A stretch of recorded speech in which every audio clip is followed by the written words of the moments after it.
Hey guys, so this video is to introduce the concept of chi-square, which is pretty much the last major statistical analysis that you need to learn for AP Bio, and we are going to be able to apply this to genetics as well, so you'll see this again. Sorry, I have to be out and you're learning this from the video, but there's built-in practice with this, and you have some homework over this, and then when I come back, we'll do some more and make sure that everybody's okay and everybody understands. So this goes with the note sheet that you should have picked up called pretty much the exact same title, Breaking Down Chi-Square. Most of it is filled out. There are a couple of things that you are going to have to either like write in for yourself or circle or highlight or underline or something along that nature. So you should be okay either way. And like I said, there's already built-in practice. There are 4 questions that follow after I'm done explaining the concept to you. So with that being said, let's jump right in. So our other 2 big analyses that we've learned are standard deviation or normal distribution and standard error of the mean. And they're all based on the mean or the average of a span of numbers. So you will be happy to learn that chi-square does not deal with means. Instead, it deals with counts. Like legitimately, I have 3 things in this group and I have 5 things in this group. I can run chi-square on those 2 things. So the first thing I need you to remember is that it deals with counts. It compares the counts or the totals of data in different categories or sets, and it has nothing to do with the mean. So yay for no means. It's used to test how likely it is that an observed set of data is due to chance. So I observed that 10 bees went to this one flower and 5 bees went to the flower next to it. Is that due to pure chance, or is there some actual explanation behind why 10 bees prefer flower A over flower B? That's kind of how we use chi-square.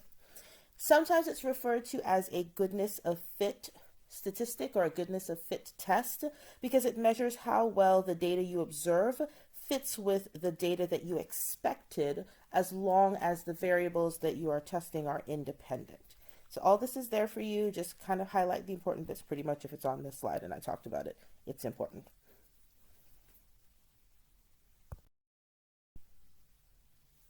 So chi-square comes along with 2 possible hypotheses. The main one that we really focus on is called the null hypothesis. And at the end of your calculation, once you do some comparison, you are going to decide whether you are going to accept or fail to accept, or in biology terms, reject, the null hypothesis. So let me break down a little bit and explain what a null hypothesis is versus a hypothesis that you are accustomed to. So the hypothesis that you are accustomed to is a researched hypothesis. And it's pretty much what you've learned since you were like in elementary school or in middle school, where we say that a hypothesis is an educated guess. Well, to kick up that definition a notch, we can say that your research hypothesis is a prediction of the relationship between the variables that you are testing. So your independent variable and then the variable that responds to that being your dependent variable. How do the 2 coexist? What is the relationship between the 2? That's your typical hypothesis that you are used to. We have statistical hypotheses that we also have to take into consideration when we're doing things like chi-square, and that's where your null comes into play. So every statistical test has a null hypothesis and an alternate or alternate hypothesis. The null hypothesis pretty much says in all circumstances that there is no difference in the groups that are under study. There's no difference between group A, group B, group C, group D. So if we go back to that example I gave where 10 bees like flower A and 5 bees like flower B, our null hypothesis would say there is no difference between these 2 flowers. So there's no difference between the number of bees going from flower A to flower B. We use statistics, so we use the calculation that you will do in this case, chi-square, to either reject the null, and if we reject the null, we're pretty much saying that there is a difference, that a difference does exist. There is a reason, a biological reason in our case, or a statistical reason for the difference in these numbers. And most often researchers want to reject the null hypothesis when you're conducting a study. We want to say that there is a reason why this group has bigger, higher, smaller, whatever numbers than this other group. Now, sometimes the statistics or the math pretty much leads you to accept the null hypothesis. And when you accept the null hypothesis, you're pretty much saying that there isn't a difference between the two sets of data. All right, so this is what the formula for chi-square looks like. Chi-square is going to be, oops, hold on, this right here, this x squared value, and you find it by adding, so we're going to do a summation. So you find it by adding the result of the following sequence. Your observed numbers minus your expected numbers, that value gets squared, and then you divide it by your expected numbers. So O is the frequency of your observed, or pretty much the number you've observed, the number you've counted. Let me change the pen real quick.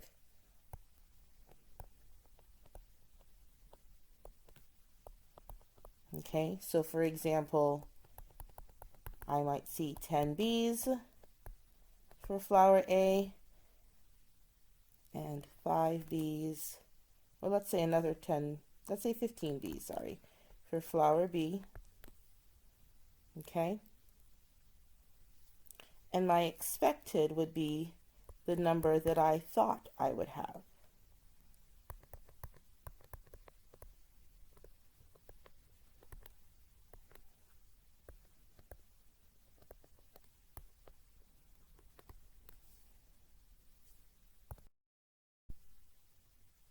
Now, I wish I could tell you that just by being able to calculate your x squared or your chi-squared value, you are done.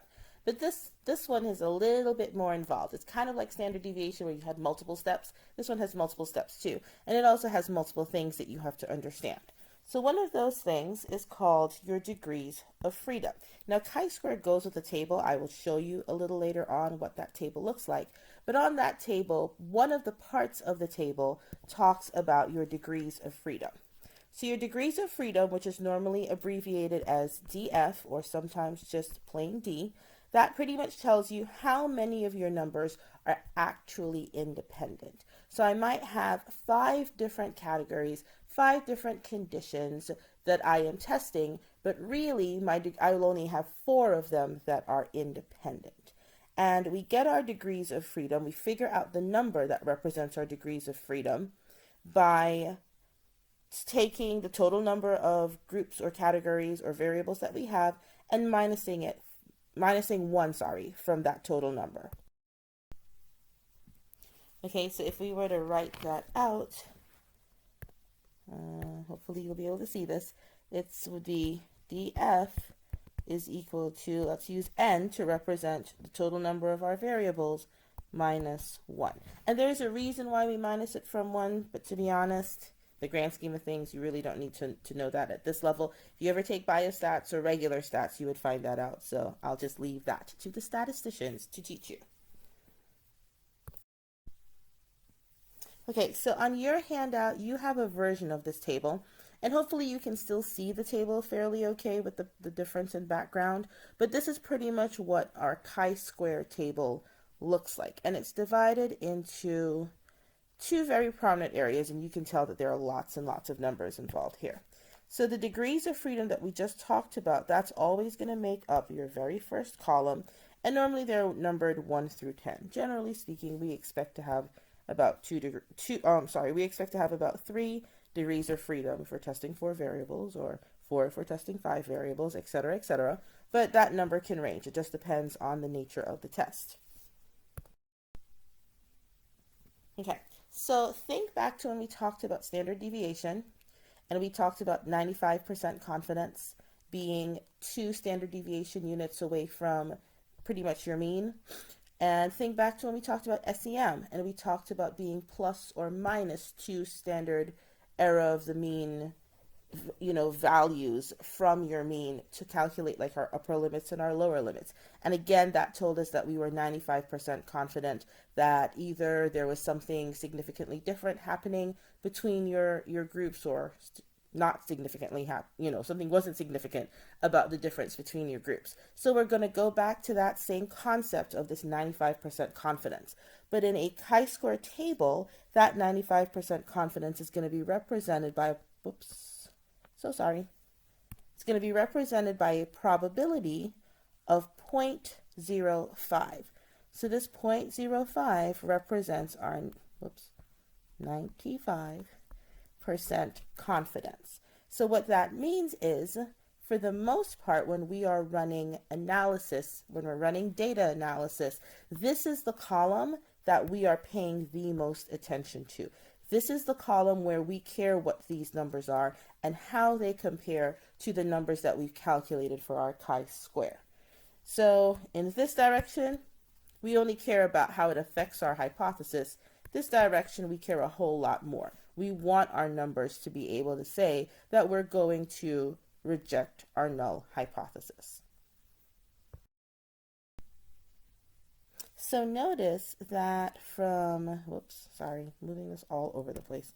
Notice that from this point going this way, we talk about accepting the null hypothesis, which pretty much says that our results are random. Whatever difference we're seeing is just due to randomness, to luck, or to chance. But in the opposite direction over here, we are rejecting that null hypothesis, which says that the results are not random, that something more is behind the differences that we are seeing. So the way this works is when you calculate your x squared value, so let's say our x squared value was 0.4, then, and let's say we had 3 degrees of freedom, we would come to our table, we would find the 3 degrees of freedom, we would find our column that represents 0.05 probability, and we would look to see where those two connected. So where on this 0.5 column does the 3 degrees of freedom line up? And it lines up right here with this number of 7.82. So I'm just going to box that real quick so that you can see it. So now we would take our chi-square value of 0.4 and we would compare it to this value of 7.82. And if that value is smaller than this 7.82, by the way, we call this 7.82 our critical value. And there's a whole slide on this. I'm just doing all this writing so that you can understand. Okay, so that is called our critical value.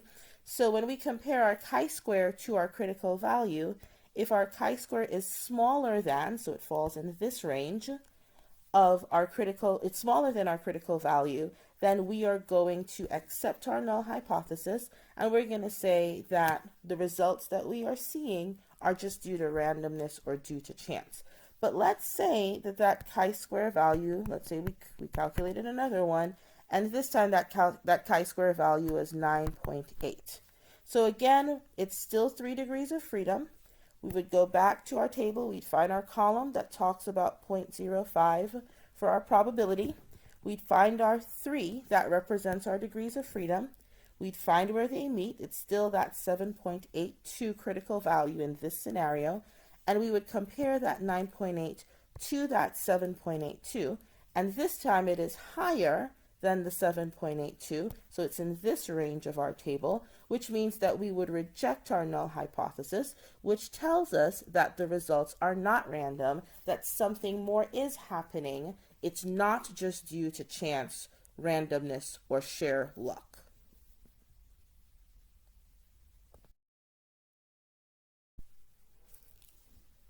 Okay, so just a little bit more about the critical value. So once you've calculated your chi-square value, your x squared value, you would use that x squared value, you would use the degrees of freedom that you've already worked out from your variables, plus the probability, and the probabilities are always at the very top of the table, and then you would see where the degrees of freedom connected with your probability column. Whatever number those two lined up in is called your critical value, and your critical value is crucial for you to be able to determine the result of your chi-square test. So if you messed up on the degrees of freedom, it would be bad because you get a wrong critical value. The good thing is our p-value, or our probability value for biology, and nearly for any science to be honest, is always going to be that 0.05. So it's hard to mess up on that part. We're always looking at 0.05 for that column. But if you make a mistake on calculating your degrees of freedom, then it becomes difficult to get the right critical value, and you might make mistakes when you compare the two.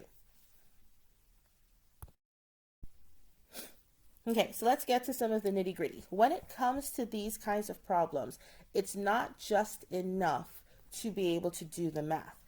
This part is also about the analysis. So these are all of the things that I expect you to write down to get full credit for any chi-square testing that you're going to do. And that's in class, in lab, and on the AP test as well. So the first thing you'll do is you will calculate your chi-square value, and you'll write that down by saying x squared is equal to whatever the value is that you calculated. And it normally is some kind of decimal. Then you will do the formula for finding your degrees of freedom. Degrees of freedom is equal to n minus 1. N is equal to 4, so 4 minus 1 equals 3. My degrees of freedom, or my df, equals 3. You will figure out what your critical value is by finding that 0.05 column on your chi-square table, and by looking at that 0.05 probability, and where the two meet, that's going to be your critical value. So my critical value might be 3 point something, 7 point something, 11 point something, whatever. You're going to write that down. And then you are going to do the actual analysis. So pretty much this is the format, this one right here, that I expected it. Because my x value is this, it is higher or lower than my critical value of this, so therefore my null hypothesis is either accepted or rejected. And again, we'll do a little bit more practice with telling which is which. We do one thing if the x value is higher, and we do something else if the x value is lower. If the value is lower, if the value is lower, we're going to go ahead and accept that null hypothesis, saying that whatever we see is due to randomness. If the value is higher, then we're going to go ahead and reject that null hypothesis, saying that something more is happening here than just luck or chance. Right, so I do believe that this is where the notes part of this ends, and we are about to jump into some practice questions, and you have these same practice questions attached to your page. So what I did was I have one slide with the question, and then I have a blank slide, so I'm just going to write and work the question out with you in real time. So go ahead and grab calculators if you don't already have them. If you need like a quick second to get all that, or quick stretch or whatever, now would be a really good time to pause the video so that you can get what you need. So do what you got to do. Okay, so hopefully you are ready to go. Calculators in hand, pencils in hand, erasers in hand, and let's do this. So question number 1 says that a zookeeper hypothesizes that changing the intensity of the light in primate exhibits will reduce the amount of aggression between the baboons. In exhibit A, with a lower light intensity, he observes 36 incidences of aggression over a 1-month period. In exhibit B, with normal lights, he observes 42 incidences of aggression. Should he support or reject his hypothesis? So let's do a little bit of analysis on just the question. Remember, chi-square is all about groups or categories. So here we know, whoops, sorry guys, hold on. Okay, so here we know that we have exhibit A, which we had 36 incidences of aggression, and then we had exhibit B, which we had 42 instances of aggression. So those are our two categories. So I'm going to go ahead and switch my slide and show you how to set this up. Hopefully I made enough space, I left enough space for you, on your sheet. If not, just, adjust your handwriting, write a little bit smaller, or get an additional sheet of paper, whatever it is you need to do. Okay, so, first things first, let's talk about what our null hypothesis should be. So our null, oh my goodness, I'm never going to remember not to do that. So our null hypothesis, remember, this is saying that, oh, by the way, no, that's not how you do that. Okay, null hypothesis is also written as H Subscript 0 means the same thing. I can learn to understand you much better if I can get familiar with the way you... Okay, so Google just decided to like jump in on the video, even though nobody asked her, or him, I guess, anything. So just ignore that. So anyway, so 8 sub O is null hypothesis. And remember, it pretty much says that we don't expect there to be any differences. So I really shouldn't expect differences between my exhibit A and my exhibit B. So I would just say no differences in behavior.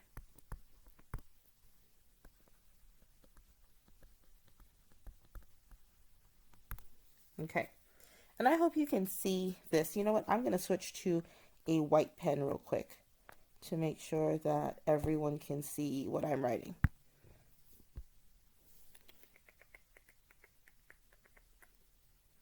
Okay, so then the next thing we have to do is we know that there were 36 acts of aggression in Exhibit A, and there were 42 acts of aggression in Exhibit B, so that should give us a total of 78 different interactions between these baboons.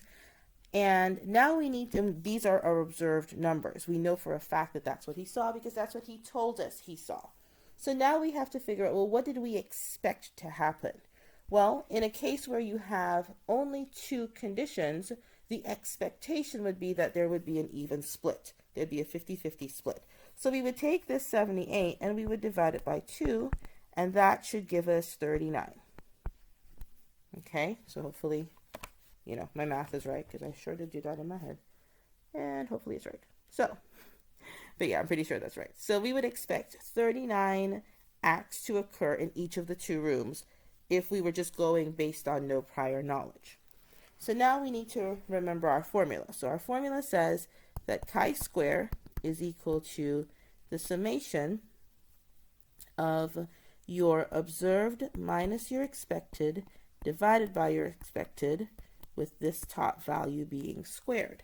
So that would be our observed numbers in Exhibit A was the 36, and Exhibit B, it was the 42. So it would be 36 minus, so 36 is our observed, our expected is 39, so 36 minus 39, all squared, divided by 39. But because it's a summation, we can go ahead and do plus, like this just to set it up, plus 42 minus 39, all squared, divided by 39. So if we plug that into our calculators, and I would do it step by step, like we set it up all as one, but please do it step by step, especially with the stupid calculators, because you know, they don't really do math well.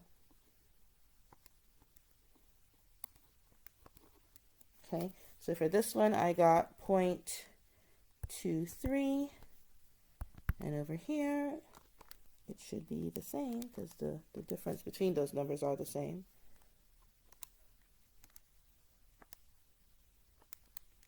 Yep, and this is also 0.23, which means that my chi-square value is 0.46. Okay, so this part wasn't so bad. So now we need to go and do our degrees of freedom. So our degrees of freedom, like we said, is n minus 1. In this case, we have 2 variables. We have low light and we have normal lights, and some of them go with Exhibit A and some of them go with Exhibit B. So it would be 2 minus 1 to give us a degree freedom of 1. Our p-value or probability is still going to be 0.05, and our critical value, according to our chart,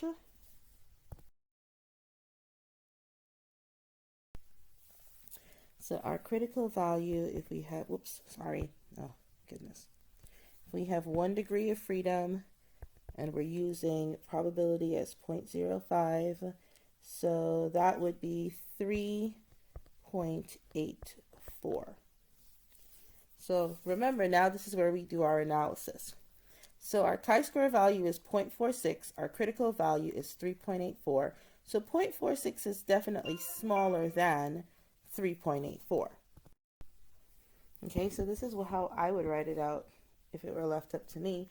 I would say that you can do one of two things. You can write in the actual numbers, or I would write in the actual numbers just to be on the safe side. So I would say that make sure I have my pen. So 0.46 is smaller than 3.84. Therefore, so these three little dots mean therefore, the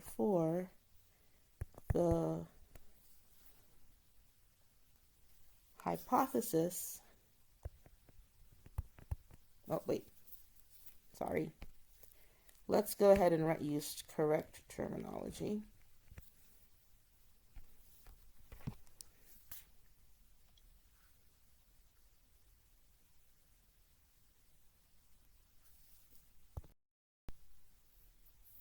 Sorry about that. So yeah, so therefore the null, oh my goodness. The null hypothesis should be accepted. Which again just means there's no actual difference between the two sets of data that we saw. But the question asks us, should he support or reject his hypothesis? So his original hypothesis was incorrect because he thought that changing the light settings would have an effect on behavior. Actually, he specifically thought that it would reduce the amount of aggression between the baboons, and that's not the case. It was pretty much the same amount of aggression on either side, regardless of whether they had low light or they had regular light. So hopefully this makes sense. I know it's a little scribble scrabble all over the place, but hopefully your paper is nice and organized and neat. So let's go ahead and try another question. Okay, so this question says in a high school, students can choose to enter one of three doors. Custodians noticed that door number 3 was always getting broken and suggested that more students use that door because it has a hands-free opener. Science-minded students counted the number of students entering each door to see if the custodians were right. Door number 1 had 60 students enter, door number 2 had 66 students enter, and door number 3 had 80 students enter. Were the custodians right? So pretty much we're looking to see if the custodian's hypothesis that door number 3 is the one that's used the most because it's always broken, we're looking to see if that is correct. So let's pick out our important information. These are our 3 variables, if you will, or categories. Door 1, door 2, door 3. Door 1 had 60 students, door 2 had 66 students, and door 3 had 80 students.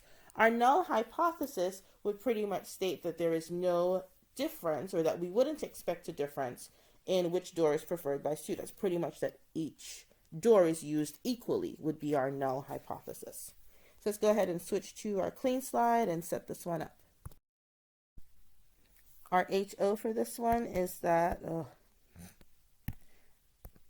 all doors used equally.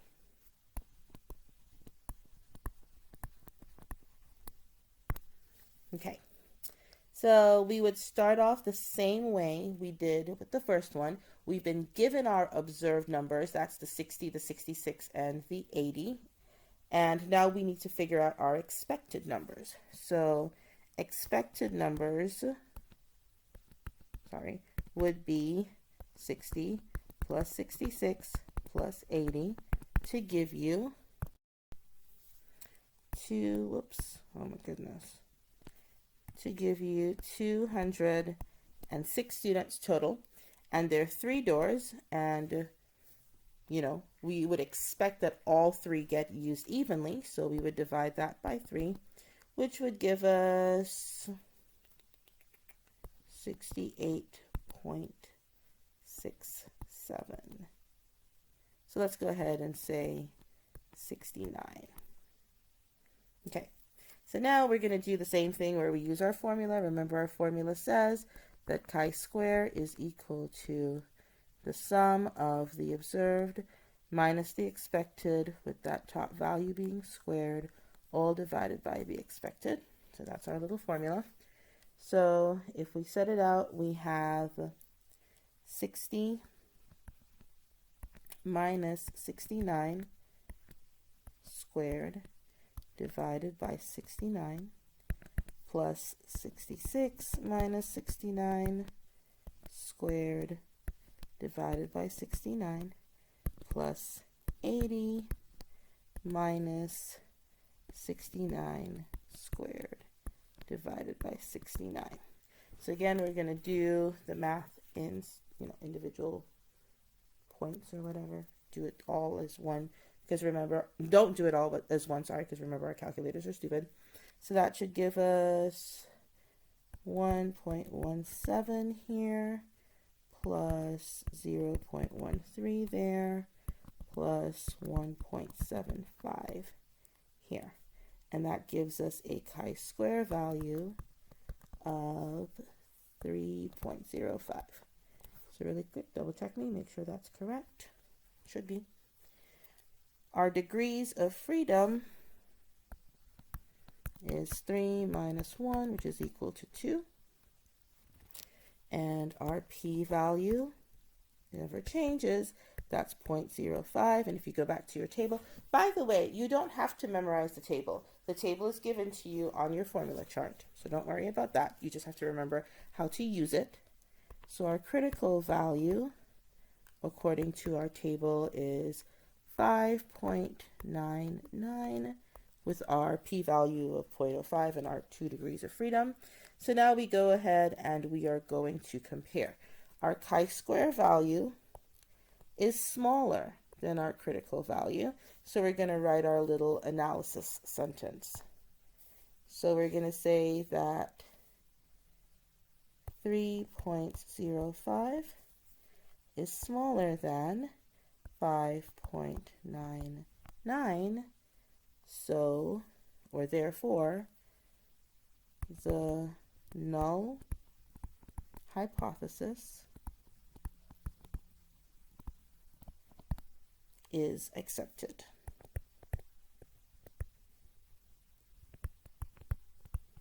Okay, and again, that just means that students don't prefer, in this scenario, students don't prefer one door over the next. So were the custodians right? No, they weren't. Students have equal preference of the doors.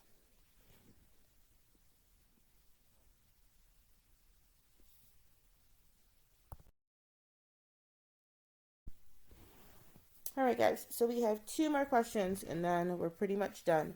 So let's look at this next one. It says, a scientist predicts that the kittens born with a congenital heart defect will be 25% based on the hypothesis that it is caused by a recessive gene in that breed of cat. After surveying several litters, he found that 44 out of 125 kittens had the defect. Is his hypothesis correct? So just like we did before, we're going to start off by figuring out what our groups or our categories are.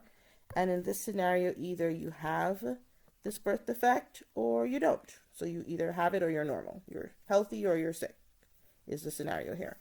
And he tested, or he looked at, 125 different kittens, and 44 of them had the defect, which means that the remainder did not have the defect.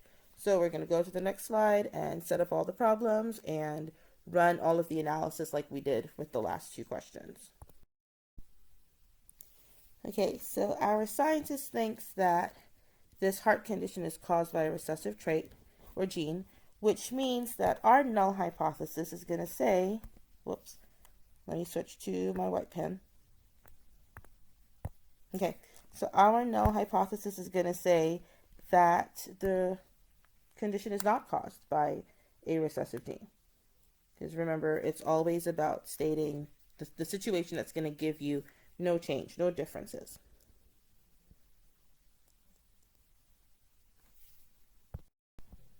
Okay, so we're going to say defect,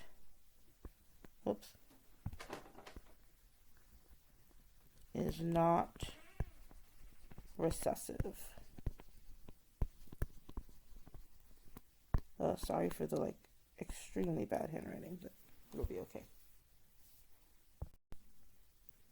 So to calculate the expected number, we need to go back to that little hint in the question.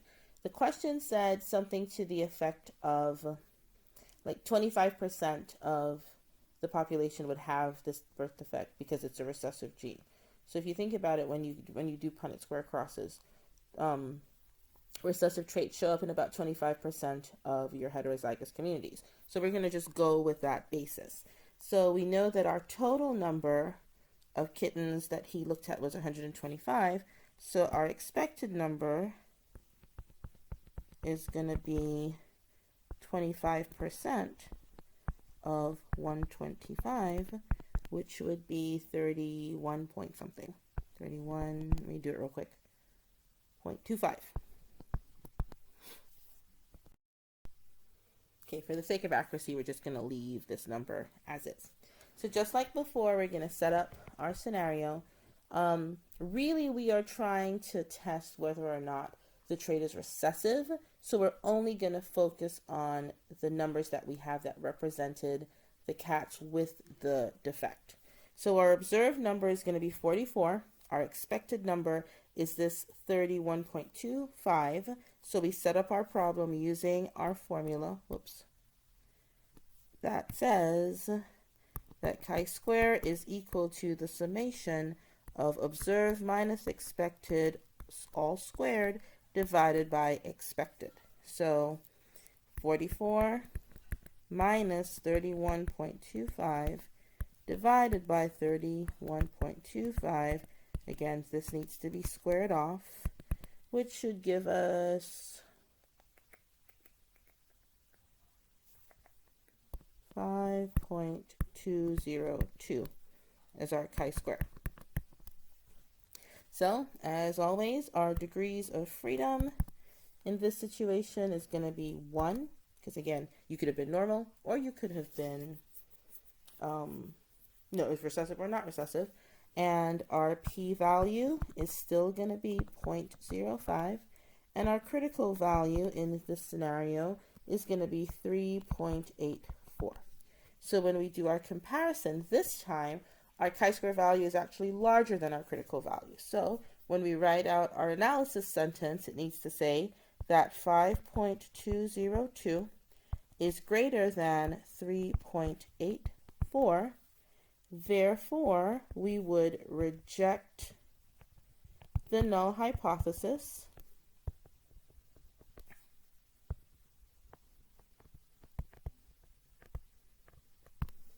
Okay, and this supports our scientist. It supports the claim he originally made.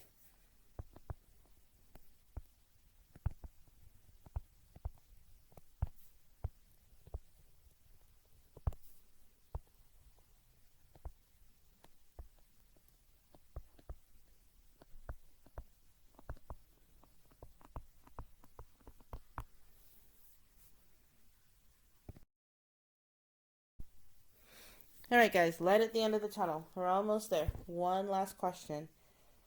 Whew. Okay, so this one says, suppose you take a random sample of 30 students who are using a new math text, meaning textbook, and a second sample of 30 students who are using a more traditional textbook.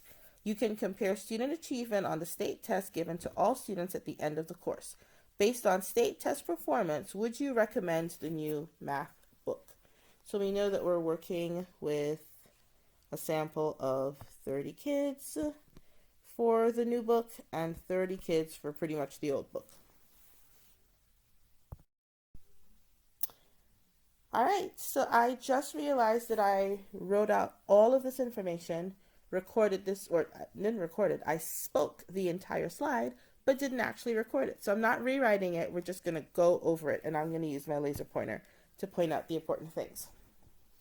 So first things first is we came up with our null hypothesis, and we're pretty much saying that the new book and the old book have the exact same bearing on the number of students that pass the test. So there's no difference in the number of kids that pass the test who had the new versus the the amount of kids that passed the test who had the old book.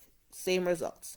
Now, I'm not sure if I gave you this information right here. I think I did, but I left it off on the slide. So just to double check, the new book had 26 students that passed, so that's what the P stands for, and 4 students that failed. And the old book had 22 students that passed and 8 students that failed. So our expected numbers would be that 48 students passed. That's where, and we're getting this 48 by adding 26 and 22. And we would expect, especially if the books had no bearing on passing, that 24 could pass using the new and 24 could pass using the old. So our expected value or expected numbers would be 24. So again, we're going to do chi-square analysis, and we're using that formula that says chi-square is equal to the summation of observed minus expected all squared divided by the expected values. So that would be 26 minus 24 squared divided by 24 plus 22 minus 24 all squared divided by 24. It would give us the result of 0.167 both times. When we add those together, our chi-square value would be 0.334. Our degrees of freedom would be 2 minus 1 because we had 2 options. You either passed or you failed. Our p-value is the same as always because that never changes. It's going to be 0.05. And our critical value based on our degrees of freedom and the chi-square table would be 3.84. So when you compare the chi-square value to the critical value, the result is that the chi-square value is smaller. So 0.344 is smaller than 3.84. Therefore, the null hypothesis is accepted. And the question asked us, would we recommend the new book? So the answer would be no. We don't have to recommend the new book because it didn't have a different effect than the old book. The same amount of kids, for the most part, passed the test. All right, so that's it for the video. Hopefully it went smoothly and you are all okay. So at this point, you have another set of chi-square practice problems, and that is what I would like you to work on until the bell goes. Make sure that you are checking back on your notes. Make sure that you are explaining and writing down everything that I asked you to write down. Please do not take shortcuts with this method. It's only going to result in you making mistakes that could have been avoided. I will see you guys tomorrow, this afternoon, because I will be back at some point next week, however. So see you soon. Bye, guys.